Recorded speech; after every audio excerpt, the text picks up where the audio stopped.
Pupunta nga tayo kila tita sa Hagonoy dahil may kailangan nga tayong bidyuhan mga mari. Kailangan na rin kasi namin tong maipasa kaya naman nga ayan pupunta tayo ngayong araw at sumama na nga sila Gael. Dahil marami nga tayo at hindi nga kaya ng kolong-kolong mga mari kaya naman nga nagsasakyan na nga lang tayo para makasama nga rin sila mama. Gusto ko nga rin masama si Gael para makagala nga rin siya para hindi nga siya palaging nasa bahay nga lang at may makalaro siya. Hindi pa nga kami umaalis talagang gusto niya na nga maunang sumakay mga mari kaya tahimik nga lang siya dito. Di naman nga kalayuan yun mga mare kaya saglit nga lang din ang biyahe. Habang nasa biyahe nga tahimik nga lang siya at talaga naman nga mga maring nagmamasid. Pagkarating nga namin naantay na rin talaga namin yung baha kasi ayun nga mga maring bibidyuhan nga namin tungkol nga sa baha. Yung proyekto kasi namin tungkol nga sa mga problema nga natin mga mare sa ating lipunan. Si Gael nga medyo naiinip nga ng mga oras nga na yun kaya ginagala nga rin namin. Gusto niya kasi talaga malawak yung nalalakaran niya mga mare at etong lola niya kumakain kaya sinusubuan na rin niya. Bale, ang bida pala namin ngayon ay si Onsen nga mga mari. Ang naisip nga naming tema about nga sa pag-aasawa nga ng maaga, pagkakaroon nga mga mari ng pamilya na maaga, at ano nga yung mga struggle talaga bilang isang batang ina. Tapos, samahan mo pa ganito yung sitwasyon na binabaha kayo mga mari kaya ganito nga yung itsura. Para kami magdodokumentary na parang Cara David ang eksena. Ito yung mga gusto ko talaga mga maring videohan, yung mga ganitong kwento. Napakarami na namin napagkwentuhan nga nila Onsay at eto't kakain na nga tayo dahil tanghali na nga rin at gutom na rin talaga ang lahat. Si Gael nga lang makita ang tatay ayan lumapit nga rin dito mga mare sa kanyang tatay. Kanya-kanya na nga rin kami dito ng kuha mga mare. Sabi ko nga wag na nga silang mahiya kasi kami-kami lang din naman kaya ayan nagsipag kanya-kanya na kami ng kain.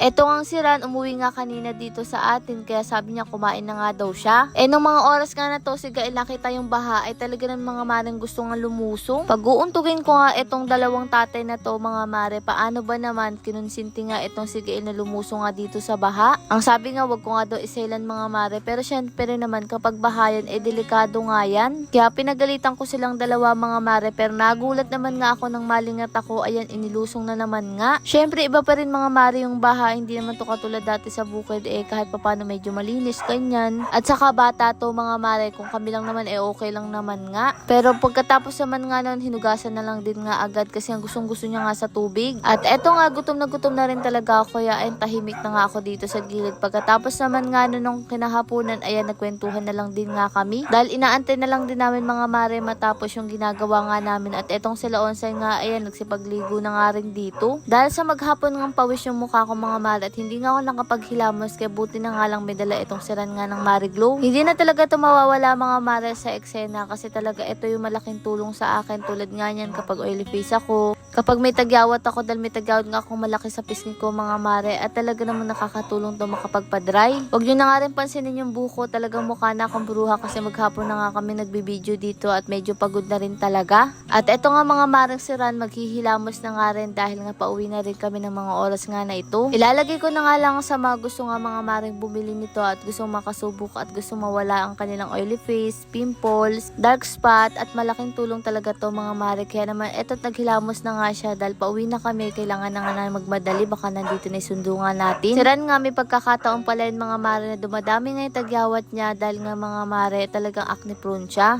Kaya naman nga kailangan niya talagang consistent nga ang paggamit ng Marie Glow at eto nga't habang nagpipicture ako dito binakasama pa nga para hindi nga kami gabihin mga mare nagpaalam na nga rin kami kila tita. Lord maraming pong salamat sa lahat ng blessing and syempre sa inyo mga mare. Paano ba yun bukas na lang ulit?